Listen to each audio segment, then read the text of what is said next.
నమస్తే, welcome to Andhraprabha. నేను విద్య. ఢిల్లీకి మరోసారి రేవంత్ రెడ్డి వెళ్ళబోతున్నారు. ఏం తాయిలాలు అందుకోబోతున్నారు? అసలు ఎందుకు వెళ్ళబోతున్నారు? ఈ అంశాలకు సంబంధించి డీటెయిల్ ఇన్ఫర్మేషన్ అందించడానికి మనతో పాటు స్టూడియోలో సిద్ధంగా ఉన్నారు ఆంధ్రప్రభ తెలంగాణ ఎడిటర్ దినిషా బాబు గారు. వారిని అడిగి మరిన్ని విషయాలు తెలుసుకుందాం. సార్ నమస్కారం అండి, వెల్కమ్ టు ఆంధ్రప్రభ. సార్ చెప్పండి, రేవంత్ రెడ్డి గారు మరోసారి ఢిల్లీకి వెళ్ళబోతున్నారు. ఏంటి సార్, అంటే వెళ్ళి రావడమేనా, ఏమన్నా కార్యాచరణ రూపం దాల్చే అవకాశాలు ఉన్నాయా, అసలు ఏంటి? అంటే ఈ ఢిల్లీకి రేవంత్ రెడ్డి గారు వెళ్ళడం అనేది కొత్త కాదు. ఇప్పటికే 40 సార్లు పైగా తిరిగారు అనేది ఆరోపణలు, ఇప్పటికే విమర్శలు భారీ ఎత్తున ఉన్నాయి.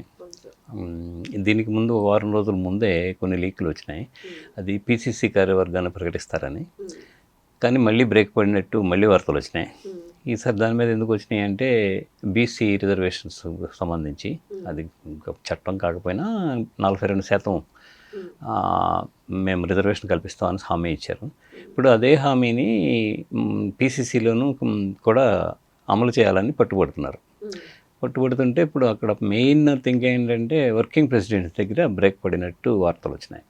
ఎందుకు అంటే మాకు 4 వర్కింగ్ ప్రెసిడెంట్లు ఇస్తాన్నారు కదా, 4 ప్రెసిడెంట్లో 2 ప్రెసిడెంట్లు బీసీకి ఇవ్వండి బీసీ. సో అక్కడ బ్రేక్ పడింది అది మళ్ళీ.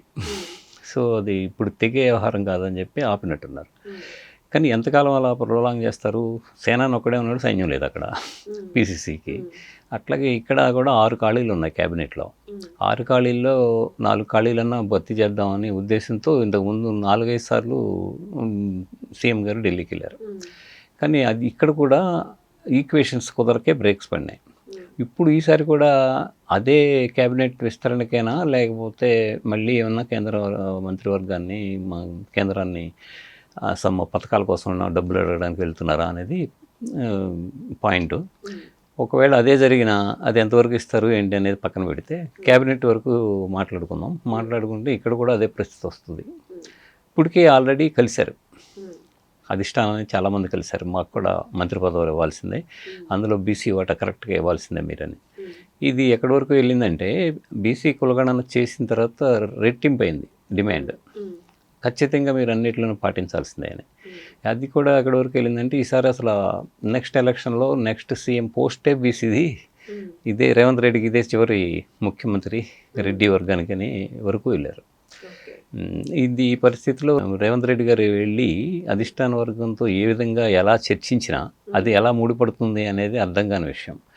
ఎందుకని అంటే ఎట్టి పరిస్థితులను మీరు 4 పోస్టులు ఫిలప్ చేస్తే 2 పోస్టులు బీసీలకు ఇవ్వాల్సిందేననేది డిమాండ్. అది సాధ్యమయ్యే పనేనా అంటే ఇక అది పార్టీ నిర్ణయించుకోవాల్సిన విషయం. అయితే క్యాబినెట్ విస్తరణ అనేది మళ్ళీ క్వశ్చన్ మార్క్ అవుతుందండి. క్వశ్చన్ మార్క్ అనేది ఎదురుగా కనిపిస్తోంది. దాన్ని ఎలా ఇచ్చేస్తారనేది అధిష్టానం చూడాలి. రైట్ అండి, thank you so much. Nice.